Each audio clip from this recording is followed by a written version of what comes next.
You're stuck in traffic. Your phone is buzzing with notifications. You have a deadline breathing down your neck. The stress is just overwhelming.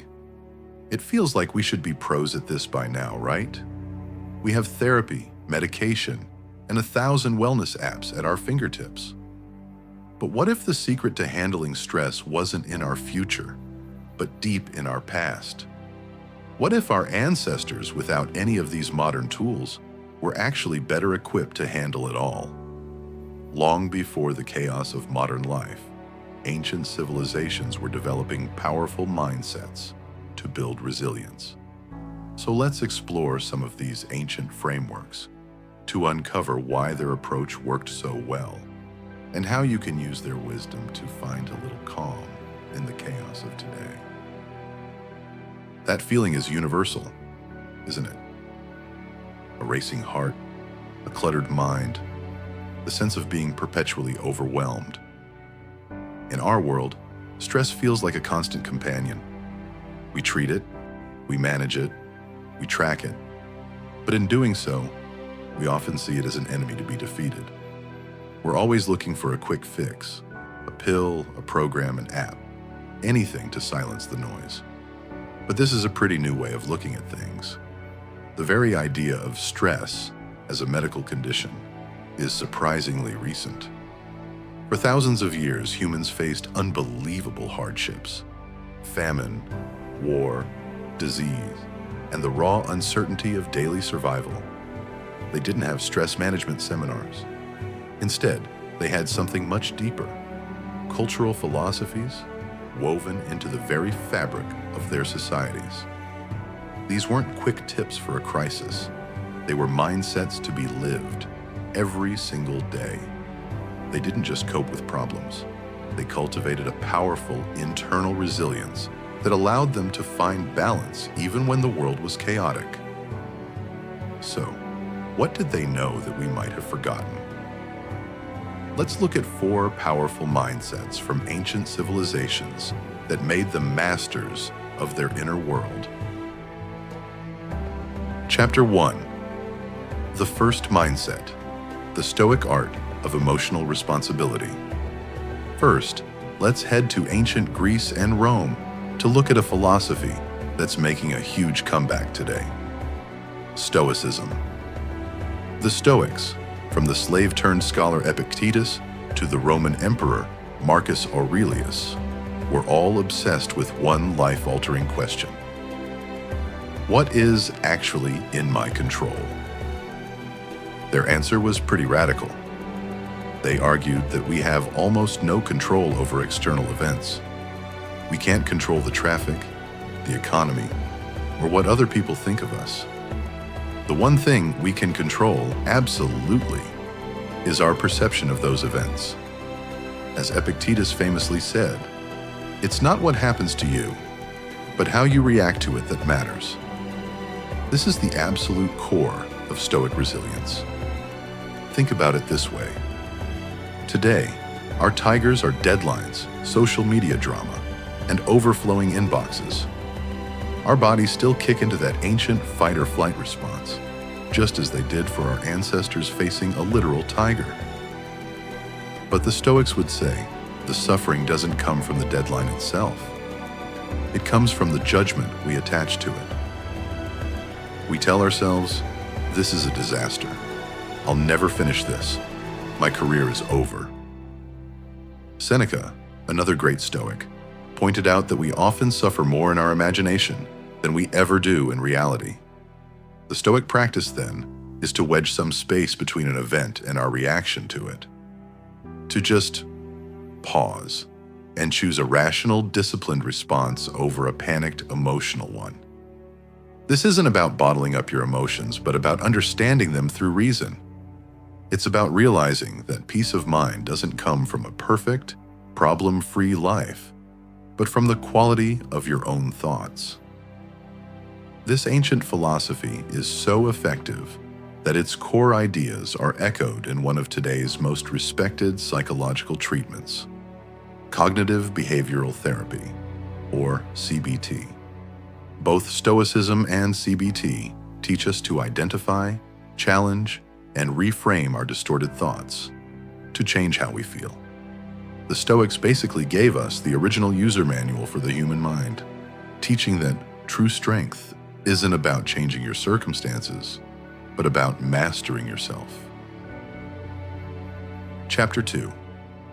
The second mindset, the Eastern path of harmony and observation. Now, let's journey east to the ancient traditions of India and China, where we find a totally different, yet just as powerful, approach to well-being. Philosophies like Buddhism, Taoism, and the wisdom of the Upanishads all operate on a belief the West is only now starting to embrace, that the mind, body, and spirit are all deeply connected. In these traditions, stress isn't a problem to be solved, but a symptom of a deeper imbalance. Think of your well-being as a flowing river. Stress is like a dam of rocks and debris that's blocking the natural current. The goal isn't to blow up the dam, but to gently remove the rocks, one by one, until the water can flow freely again. So how do you do that? By cultivating presence and observation. Practices like meditation and mindfulness aren't just for relaxation, they're training for your brain. In Buddhist philosophy, the idea is to watch your thoughts and emotions as they pop up, but without judging them or getting attached to them. That anxious thought isn't you. It's not permanent. It's just a cloud passing through the huge sky of your awareness. And by simply watching it come and go, you steal its power. You realize you're the sky, not the cloud. This leads to another core idea: acceptance. A lot of our modern misery comes from clinging to how we think things should be. We want praise, not criticism. We want certainty, not doubt. Eastern philosophies teach the wisdom of accepting that reality is always changing. This doesn't mean you become a doormat. It means you act with purpose, but you let go of obsessing over the outcome. You do your best work, but you accept that you can't control how people react to it. You love deeply, but you accept that people and relationships evolve. This acceptance closes the gap between your expectations and reality, which is where so much of our stress comes from. Chapter 3. The third mindset, the Ayurvedic principle of holistic balance. Our final perspective comes from Ayurveda, the ancient Indian science of life. Dating back over 5,000 years, Ayurveda sees every single person as a unique mix of elemental energies, or doshas, vata, pitta, and kapha. From an Ayurvedic perspective, things like stress and anxiety aren't just mental health problems. They're bright, flashing signs that your unique constitution is out of balance. For example, if your airy, mobile vata dosha is out of whack, you might feel anxious and restless. Too much of the fiery pitta dosha could lead to irritability and anger, while an excess of the earthy kapha dosha might leave you feeling lethargic and down. What makes this approach so powerful is that the solution isn't separate from your life. It is your life. Stress management isn't something you do for 10 minutes a day. It's woven into every choice you make: what you eat, when you sleep, how you move, and how you engage with the world. Ayurveda is all about prevention and gentle, continuous realignment. The goal is to increase sattva, a state of balance, clarity, and harmony. You get there through daily routines that connect you with natural rhythms, like waking up early, eating seasonal foods, doing mindful movement like yoga, and having calming rituals. It's about building a lifestyle that naturally keeps you in balance, instead of constantly pushing yourself to the brink and then desperately searching for a cure. This ancient system understood that mental health and physical health can't be separated, and that true well-being happens when your whole system, mind, body, and spirit, is working together in harmony. Chapter 4. Applying Ancient Wisdom in the Modern World. Okay, so this is all fascinating, but how do we actually use these ancient ideas in a world of smartphones and 24/7 news cycles? The beautiful thing about this wisdom is that it's timeless. It's not about ditching modern life. It's about navigating it with a different internal compass. First, try the Stoic practice of redefining your tigers. The next time you feel that jolt of stress from an angry email or a huge task, just pause. Acknowledge the physical feeling. Then ask yourself, is this actually a threat to my survival, or is it my judgment about it that's causing the pain? Remind yourself that you have power over your mind, not outside events. When you realize that, you find your strength. This simple mental shift can turn what feels like a catastrophe into a manageable challenge. Second, practice the Eastern art of detached observation. You don't need to meditate for hours on a cushion. Start with 5 minutes a day, or even just in the middle of a stressful moment. Instead of getting swept away by a wave of anxiety, just notice it. Label it, oh, hello, anxiety. Watch it, feel it, but don't get tangled up in the story it's telling you. Your breath is your anchor here.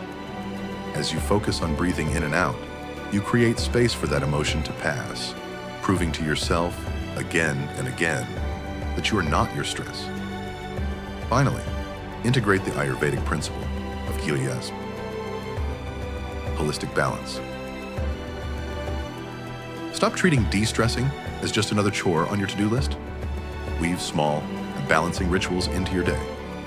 Maybe it's a 5-minute walk outside without your phone. Maybe it's swapping that frantic lunch at your desk, or a meal you actually pay attention to.